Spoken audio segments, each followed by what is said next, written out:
Alors, nous avons commencé à les politologues depuis New York. Bella Djeli, bonjour, bonsoir, bon après-midi. Et Jamana RT vraiment Kara Famaï. Donc, je suis là en bonne santé. Moi, je suis et folie Blambalien Bella Djelina. Donc, il y a un peu comment est konana. Mangini Bella Djeli fait. Chini, nous est mercredi 22 septembre. Bella Djeli gagne sur boulevard de l'Indépendance à partir de 14h. Ni c'est les série Bana. A ɲinɛmɛ maliyɛn tiɲɛna muso denmisɛn ani makɔrɔba bɛɛ lajɛlen ka ɲɔgɔn sɔrɔ boulevard de l'Indépendance la yɛrɛwolo debout rempart bɛna welewele bila bɛɛ lajɛlen ma bɛɛ ka bɔ Faransi ka gɛn ka taa ka bɔ an ka dugu la an mago tɛ Faransi la bi an mago tɛ Faransi la sini Seko Tunkara tɛ a dayɛlɛma Faransi ko la dɛ ayi n nana Facebook ka Faransi ko de la ayiwa Faransi bi a sini ni Faransi gɛnna ka bɔ Mali la bi a ka di Seko Tunkara a ka di maliyɛn bɛɛ lajɛlen Yarabi Yama ala ka to Faransi ka taa ka bɔ Mali la Assimi Goïta Maliki Diao Wage Modibo Kone Sadio Kamara ala ka barika don aw la vous avez le soutien de tous les Maliens an b'a ɲini Maliens den bɛɛ lajɛlen fɛ cɛ ani muso bɛɛ ka nin gouvernement bɛɛ k'u soutenir an yɛrɛ dama ni ɲɔgɔn cɛ an ka kɛlɛw da kɛrɛfɛ an b'a ɲini bɛɛ fana fɛ bɛɛ ka bɔ sini c'est symbolique 22 septembre c'est symbolique bɛɛ lajɛlen ka bɔ bɛɛ ka ɲɔgɔn sɔrɔ boulevard de l'Indépendance la ni selifala seli bana mɔgɔ o mɔgɔ ni ye Seko Tunkara kanu ka Mali kanu ka Ala kanu ka kira kanu ma dela a cɛ a n'a muso fɛ bɛɛ ka ɲɔgɔn sɔrɔ boulevard de l'Indépendance la Faransi ka taa ka bɔ an ka dugu la Faransi nafa t'an kan bienvenue la Russie Irisiw nana a diyara n ye bi a diyara n ye sini awa Irisiw b'an fɛ yan maintenant ne ma sɔn ka kuma dɔrɔn de comme a kuma fɔra bi n bɛ se ka kuma a ko kan awa ma changer awa ma voyager ayiwa ma yɛlɛma fana n sigilen bɛ n hakili sigilen ko ŋɔmiyɛrɛla mɔden je suis très fier de vous tous an minnu ye maliyɛnw ye i kɛra opposant ye o i kɛra tubabu jɔn ye o i kɛra k'i bɛ Faransi fɛ o i tɛ Faransi fɛ o ne ka foli b'aw bɛɛ lajɛlen ala ka hakili ɲuman d'an bɛɛ lajɛlen ma tiɲɛ ye kelen de tiɲɛ tɛ fila ye n'i ko k'i kunkolo gananen don n'i ye fugulan b'a la n'a gananen don ou n'a a diden tɛ o tiɲɛ bɛ dɔn Yarabi ala ka tiɲɛ ala ka bange hali bi Mali ko in na Seko Tunkara ka foli b'aw bɛɛ lajɛlen ye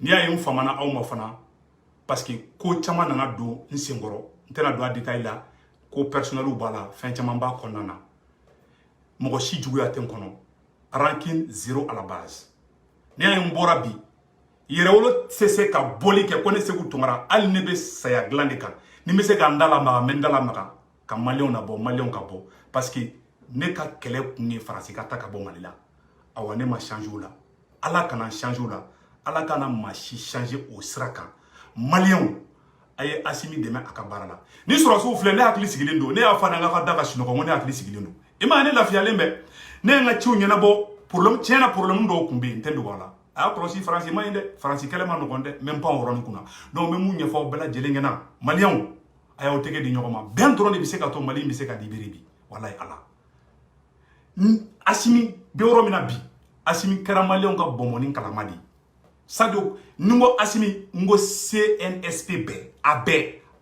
Wage Maliki Diao Sadio Kamara Modibo Kone ani le président n'o ye an ka belebele yɛrɛ ye n'o ye Assimi Goïta ye an ka foli b'aw bɛɛ lajɛlen ye maliyɛnw wallahi kuma la diɲɛ kuma tɛ n ye mankuni min kɛ ni mɔgɔ kelen ka fɛn de diyan ko n ka makun ni n ye Tunkaraden halala de ala ka kɛ sata ye ne bɛ n ka kɔn na très tranquille problème tɛ ne ni mɔgɔ si cɛ wallahi bɛɛ ko ka di ne ye awa ne bɛ fɛ bɛɛ ka bɛn Mali opposant Mali karamɔgɔw a y'a kɛ ala kama aw ka Assimi dɛmɛ wallahi ninnu bɛ fɛ ka Mali kɛlɛ ban de n bɛ ka tiɲɛ de fɔ aw ɲɛna an bɛ yɔrɔ min na bi n tɛ sini dɔn dɛ mais bi depuis ye bandaw gɛn fo bi u ma changer fana depuis ninnu ye bandaw gɛn yarɔ ne de fɔlɔ tun bɛ bɔ sɔrɔsiw contre la mais depuis ne y'a dɔn ne bɔra Irisi ko in kalama don min na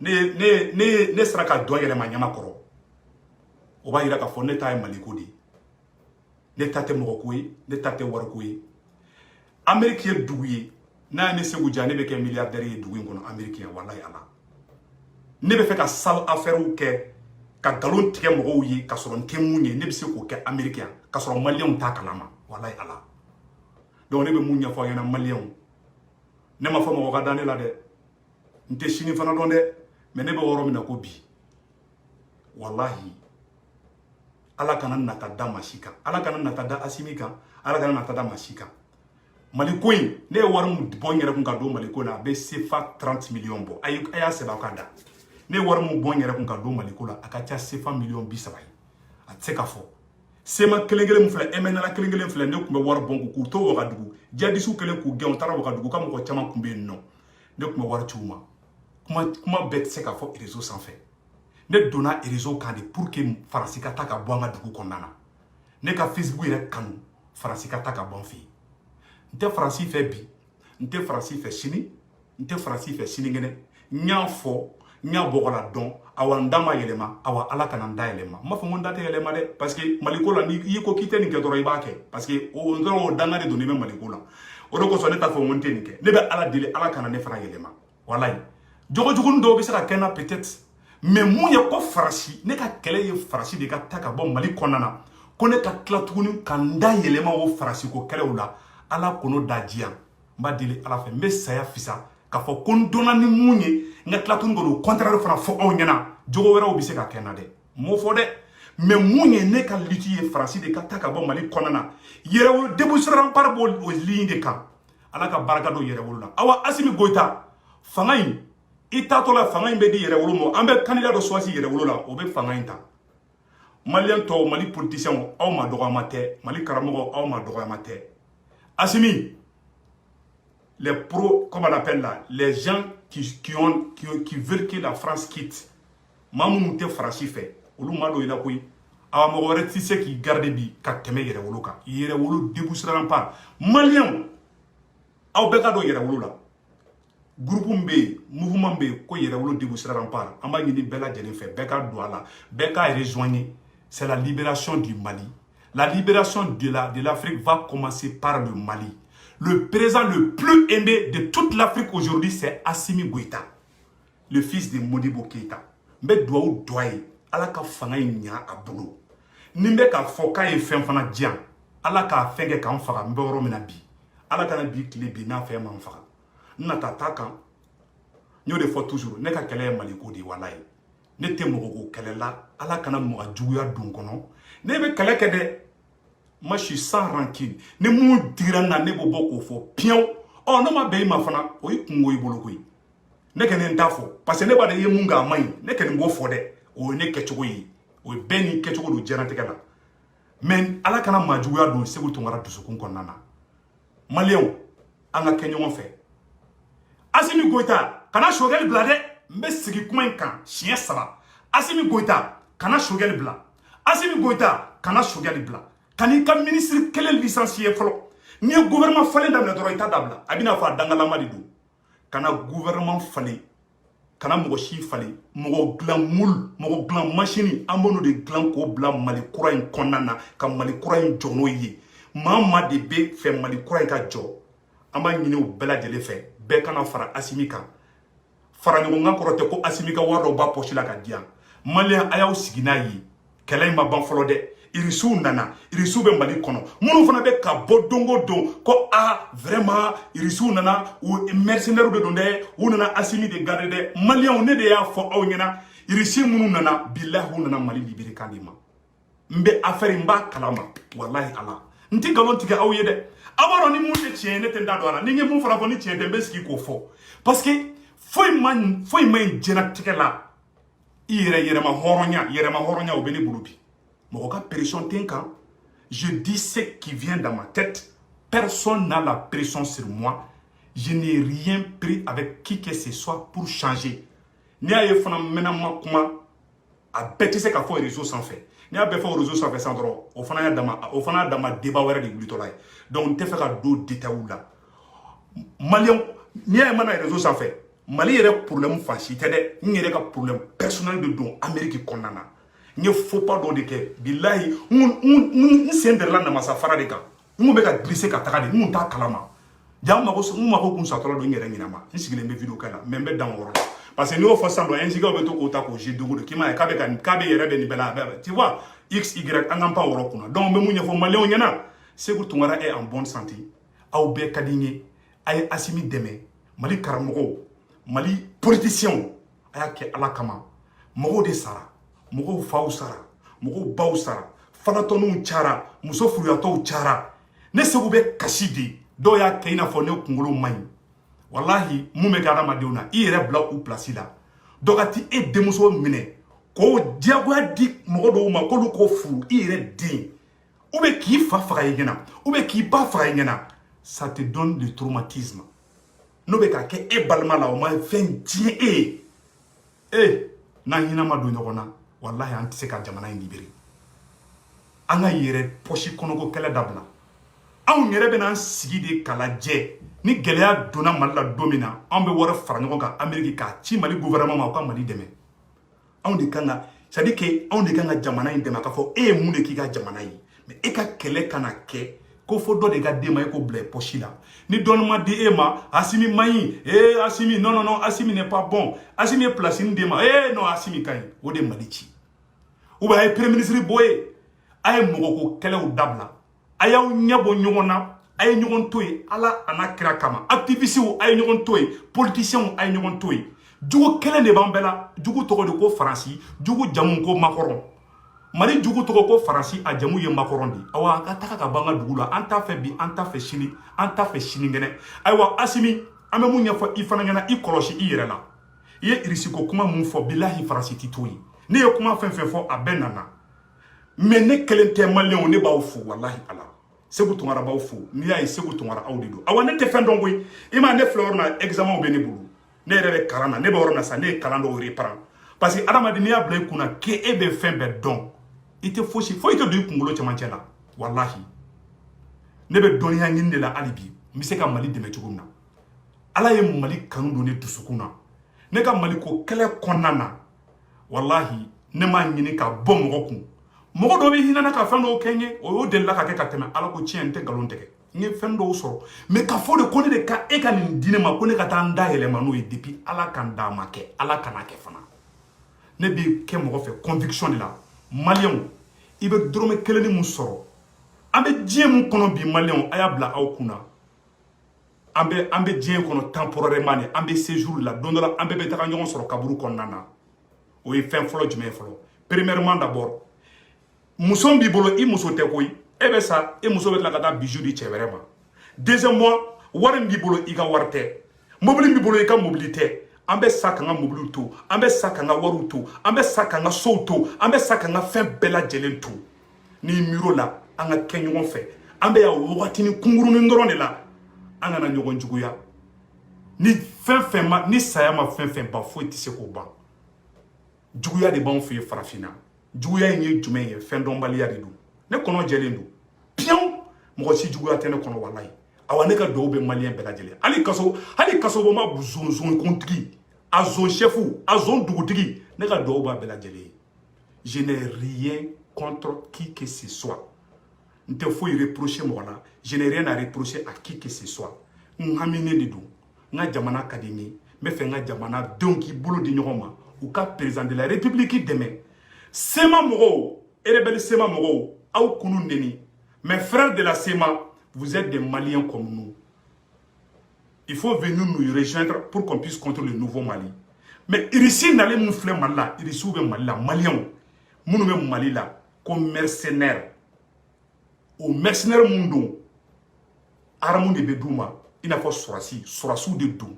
Toro doro de bala comme mercenaires. Mais Sorasou de Dou. Où est Centrafrique libérée. Où t'allez Centrafrique. Où est Centrafrique d'où bioro de récupérer qu'à du gouvernement. Satellite ou bolo. Abe fonye doukuma. Ni ma Franci jatekele, ni ma Franci ministre bolé ka tiki nyongri, ko non, ko erisi kanana. Makoronye dabara baya mun fo. Non, ni malien t'en fait. Ambe taga, abo fo télévision na, soufa abe président woli, ko Franci tetade. Mali torola, malien torola, président manana, oba ka demba de joro, oba yere de joro, oba ateru de joro, oba jenyogo de joro, malien bessa, malien kasida, malien torola, awa malien awa nyedi chera kui. Asimi ba nyedi che halateme. J'ai confiance à Sadio Kamara, j'ai confiance à Assimi, j'ai confiance à tout le monde. Wallahi Allah. Nous sommes Malidio Saradika. Il recule là. Où est-ce que nous recule là? On a reculé au bouffa. Il était une quai français là. ka France humilié tant, ka médaille boshi France sur là, ko français qui tué. La France est très forte. La France est très patiente et la France est très vigilante. Abo koroba. France akili sigilendo. France tengina de. Awa France be kolosili ke. Na wuli no fe billahi akije. Asimi oblay kuna. Mamu me boli bolla no fe mun do be no ulu wara nyendela. Mo ta war ko genga bi kere fe ko parce que war be mo do yelema mbo fi na bi. Quel était quoi? Mais il faut travailler avec des gens qui ont la conviction de ces pays. Ne comptez pas. Je vous donne des noms. Yerewolo déboussera par là.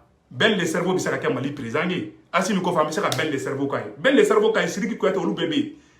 Il y a le député Moussa Diarra lu bébé. Tu vois? Mousso fanana mbalwa Mousso be non et comment on appelle là? Amina Fofana be obisaka comme la première femme présidente. Mbalwa Mousso do yere. Mon banane téléphone tama. Tama fo balni. No yo fune Koulibaly. Donc, olu be se ka président ani mbalma muso do be France ko ti chéri. Olu c'est des dames de fer, olu be se ko débrouiller. Ne se kene bi nu be bi teke di nyoma bi. Maman non. Et ce qui est kembo do quoi. Moi je suis là, wallahi je suis ouvert à tout le monde. Ni nana ro kelen ko nga vidéo la ko nga fo début vidéo damina. Aw be ka ya fa maman mo ba téléphone ta. Wallahi ni ngi téléphone ta wati la, mun da be clam quoi. Donc j'ai préféré garder le silence. Même si je suis donné, je suis téléphone coupé, je suis son téléphone. Parce que si je suis un Jerry, je suis un tu vois, je suis un mais je suis un donc, Malien, aya teke di nyogoma, aka ya fa nyogoma. Karsa kungulu ka jango, karsa kungulu jelelo, karsa nungoroshi ka jango. Olu kuma unafa tolula. Ne tobu ferlama. Farasa o sigile be bide ka Assimi flè, ka Sadio Kamara flè, ka Wage flè, ka Assimi Goïta flè, ka Colonel Kamara ani Colonel Diaw ou sigile be ou te ni ndouin ou tout il faut ka dien fara la haraka. Awa Colonel aya o tike di nyogoma. C'est le nouveau Mali qui commence. Malien tchena muso demiseni makoroba aw bela jelin ka o tike di nyogoma. Anga Mali kurajo, anga yafa nyogoma, anga nyina warkoko, anga nyina joro koko. Anga nyina nyugon kele ko fen kira anga nyina be ko fen bena wuli Mali ko na ka bon aklima o bena sanction bi Mali ka bon aklima an bena sege an bena ngani war ko bena geleya sarako bena geleya parce que an glone be tubabu la de mbo tieni fana fo nyana. OK ni mo mun fle par exemple ça non fanga la bi farasi ba don nous to luka kola an nu ma fo ou tabolo ba ira kute farasi ka kola bli donc farasi teriye duguye on devena fara farasi kan bi ka Mali toro ka sanction bi Mali kan ka Mali toro geleya u bena mais Mali aya bla aw kuna ika c'est que ika hira ma horanya ka dima ki to geleya kona o kafsa ibe hera kona dongodo nimi fasu kasi bi basu kasi ou bien bi somo do kusu kasi an torola an nyenina ou ban fait sans chegi farasi ban fait sans chegi farasi sera ka kele di memba farasi nana kante donc Kidali net se ka yafa farasi ma. Je ne peux pas aimer ce qu'ils ont fait aux Maliens. J'aime le peuple français. Je le dis bien, je ne suis pas contre le peuple français. Je ne suis pas contre qui que ce soit, mais je suis contre la politique française. Donc, amemou nyafo bela djelengana, beki teke di nyogoma, demiseni makoro, an bekan teke di nyogoma, anga Mali kurajo. Ode ban bela djele arrangé bi. Ne se ku bora ko de fa nyana.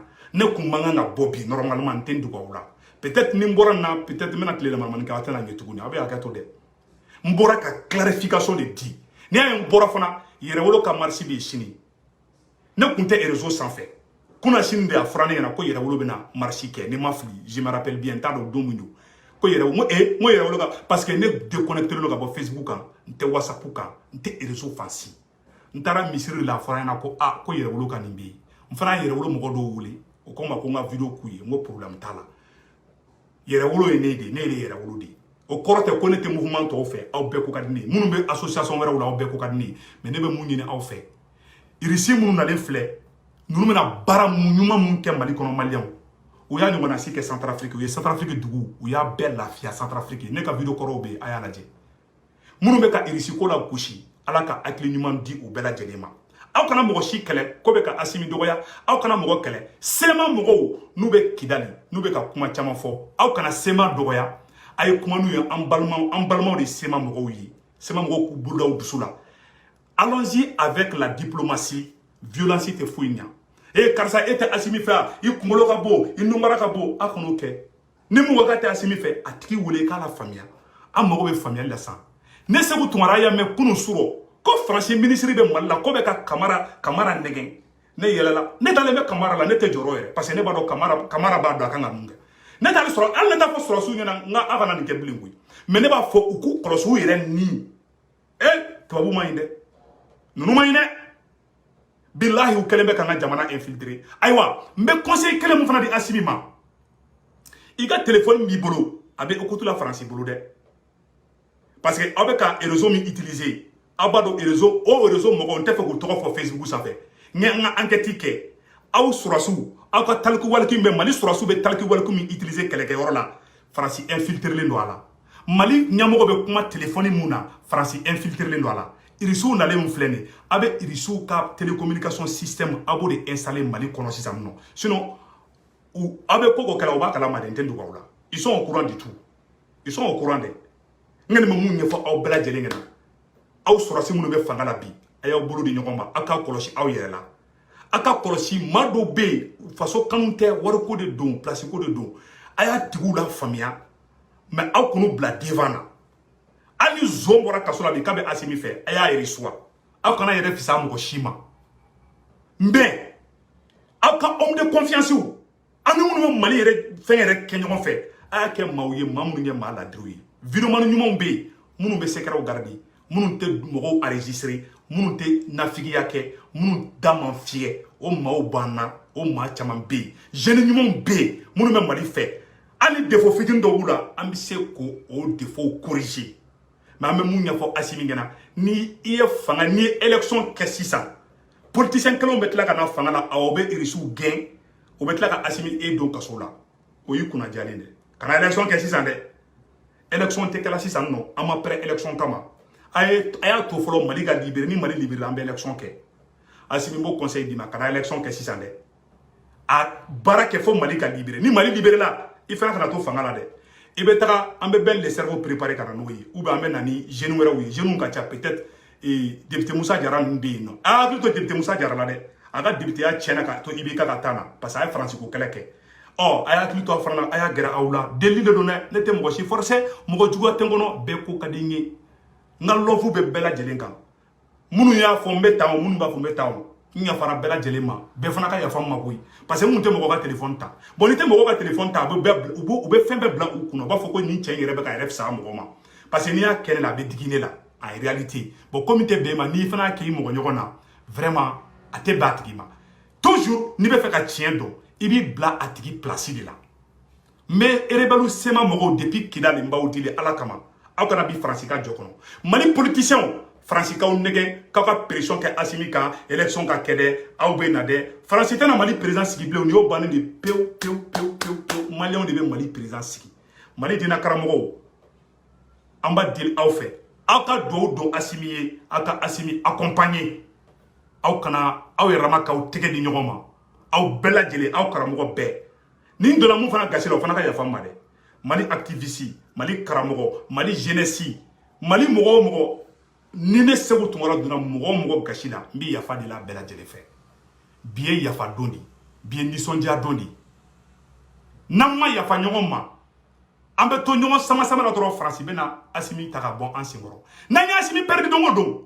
an bɛ kasi fo ka jeli bɔ an ɲɛna an bɛ yɔrɔ min na ko bi n'an ye Assimi perdre o Mali ko bannen pewu an bɛ yɔrɔ min na ko bi n tɛ sini dɔn dɛ ala de bɛ sini dɔn ala kana Assimi fana yɛlɛma mais n'u yɛlɛmana u yɛrɛ de fana b'a conséquence ta u yɛrɛ b'u dɔn mais n b'a dɔn u tɛ yɛlɛma fana n dalen bɛ Assimi la n dalen bɛ Kamara la n dalen bɛ Maliki Jaw la n dalen bɛ Wage la n dalen bɛ Modibo Kone la n dalen b'u bɛɛ lajɛlen na awa maliyɛnw n'aw dalen bɛ nin na mɔgɔ mɔgɔ dalen bɛ nin na a ye da ni sɔrɔsiw la a ye da Yɛrɛwolo Debout Rampart la awa Yɛrɛwolo Debout Rampart ka bɔli bɛna kɛ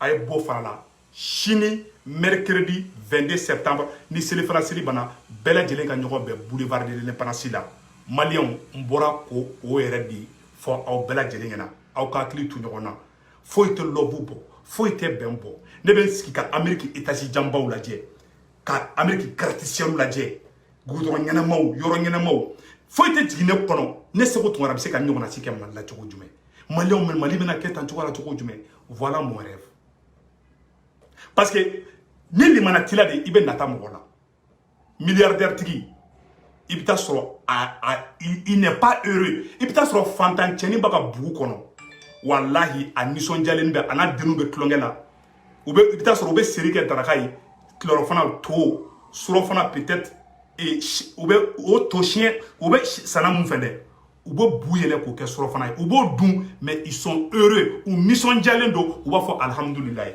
ni sen ka kɛnɛ i bolo ka kɛnɛ i bɛ se ka kuma dimi t'i kan a fɔ alhamdulilayi ala fo i k'a kira fo wallahi si tɛ mɔgɔ la bi an bɛ tila kuma la dɔ bɛ dɔ su kasi an bɛ tila kuma la dɔ b'a fɔ karisa yɛrɛ fana tun bɛ tan i bɛ sa don min na i n'i ka mobiliba tɛ taa i kaburu kɔnɔ i n'i ka c'est à dire que i n'i ka villa i n'o tɛ taa kaburu kɔnɔ wari bɛ yɛlɛma cogo jumɛn nafolo bɛ yɛlɛma cogo jumɛn ko parce que ne kɛra nin ye ne ka fisa karisa ma e bɛ sa don min na fantan kelen de bɛ taa e kaburu dingɛ sen ni sara e bɛ don kaburu kɔnɔ dɛ fantan cɛnin fana bɛ don kaburu ni kelen de kɔnɔ awa mɔgɔ min bɛ t'i kaburu sen i t'o tigi fana dɔn donc i k'i yɛrɛ fisa mɔgɔ si ma n b'o fɛ bɛɛ lajɛlen Mali jeunesse a ye arrogance da kɛrɛfɛ non ne tɛ sɔn nin ma non moi je suis comme ça a y'o dabila ne filɛ ka yafa deli bɛɛ fɛ en 2019 Arasbat nana États-Unis ne taara yafa deli a fɛ a kɛra a ma dogo mɔgɔ si la fugariya tɛ o dɔw y'a kɛ fugariya tɛ o parce que ne bɛ bɛn de fɛ j'ai toujours cherché la paix jeunes bɛ ka di ne j'aime Abdou Niang j'aime Baba Kabaral j'aime tout le monde tu vois belle de cerveau yɛrɛ petit frère yi donc n bɛ mun ɲɛfɔ bɛɛ lajɛlen na maliyɛnw an k'an tɛgɛ di ɲɔgɔn ma an ka Mali kura in jɔ an ka surasiw dɛmɛ n b'a deli bɛɛ lajɛlen fɛ a ye ka da surasi ninnu na mɔgɔ minnu nalen bɛ irisiw ka mɔgɔ minnu nalen filɛ nin ye walahi u bɛna Mali libérer min kale aw ye bi ninnu minnu nalen filɛ nin ye u bɛ Mali libérer n bɛ segin ka kuma kan a capacité b'u la ko dɔw bɛ yen n tɛna n da don u la u b'an dɛmɛ awa dugu bɛ libérer fana donc n bɔra k'o de fɔ aw bɛɛ lajɛlen ɲɛna on n'est pas contre qui que ce soit mais an b'a ɲini bɛɛ lajɛlen fɛ bɛɛ k'i tɛgɛ di ɲɔgɔn ma an ka Mali kura in jɔ anw de bɛ se ka Mali kura in jɔ bi cɛ tɛ se ka jɔ muso tɛ se ka jɔ ni anw tɛ jeunesse a y'aw préparer an bɛna kanda de bɔ yɛrɛwolo déboucher rempart la Assimi tatɔ la fanga ka passer yɛrɛwolo ma yɛrɛwolo mɔgɔ ka fanga ta Mali kura ka jɔ an b'o de laɲini na sisan nɔ vraiment maliyɛnw tɔɔrɔla maliyɛnw sɛgɛnna mais maliyɛnw aw ka sɛgɛn a fura Assimi y'a sɔrɔ déjà a ka dugawu don Assimi ye a ka Assimi soutenir a ka colonel ni bɛɛ lajɛlen soutenir ni yɔrɔ mun man ɲi a b'o fɔ nin yɔrɔ man ɲi mais a kana kɛ dɔrɔn an k'u gɛn ka bɔ fanga la ni ninnu ye fanga bila bi bilahi Faransi bɛ taa ka kan sigi fo Kuluba cette fois-ci o la hali ni ko k'a b'a la Faransi o dugujɛ i su bɛ taga ye goudron ba sanfɛ Ala k'an kisi o ma maliyɛnw walahi an ka dugawu don Assimi Ala kana foyi kɛ Assimi la Ala kana foyi kɛ colonel ninnu si la n y'a fɔ n dina ni ŋaninkɛ la awa n bɛ tila n ka vidéo na sa n bɛ n ka téléphone ni faga n tɛ mɔgɔ wele tɛ taga mɔgɔ si ka ligne na ni mɔgɔ min ye n wele n compte aw ma dɛ ne tɛ fama di ne de tɛ don fama ka ligne na parce que ni gɛrɛla famaw la cogo dɔ la dɔrɔn a bɛ k'u kɔnɔ k'i natani de b'u kan o tɛ quoi mais ne bɛ n ta kɛ faso kanu de la ne ni fama caman jɛra ne ni Karim Keita n jɛra ka tɛmɛ n y'a ye faso kutu kɔnɔ n y'u bila n ko n t'a la u ko n ka Faransi to yen ne ye campagne kɛ i bɛ ka 2018 ko n ka Faransi to yen ko ni ye Faransi to yen k'an bɛ ko bɛɛ kɛ n ko n tɛ Faransi to yen n'i bɛ Faransi fɛ i tan dɔrɔn ne tan basi ne t'a o de koyi mais n'i bɛ Faransi fɛ i ne ka di an bɛɛ terima de aw an ka di i b'a fɔ ko libarani mais ne de ko k'e bɛ Faransi fɛ k'e bɛ Faransi caresser i ni Seku Tunkara aw tɛ ɲɔgɔn ye fo ka diɲɛ wuli o kɔrɔ tɛ kɛlɛ ye o kɔrɔ de e b'i ta fan ne bɛ n ta fan n'an ye ɲɔgɔn bɛn don min na an bɛ ɲɔgɔn ta o don na Ala ka hakili ɲuman d'an bɛɛ lajɛlen ma wa aw salamu aleykum wa rahmatulahi wa barakatu aw k'an bɛn ɲɔgɔn wɛrɛ ma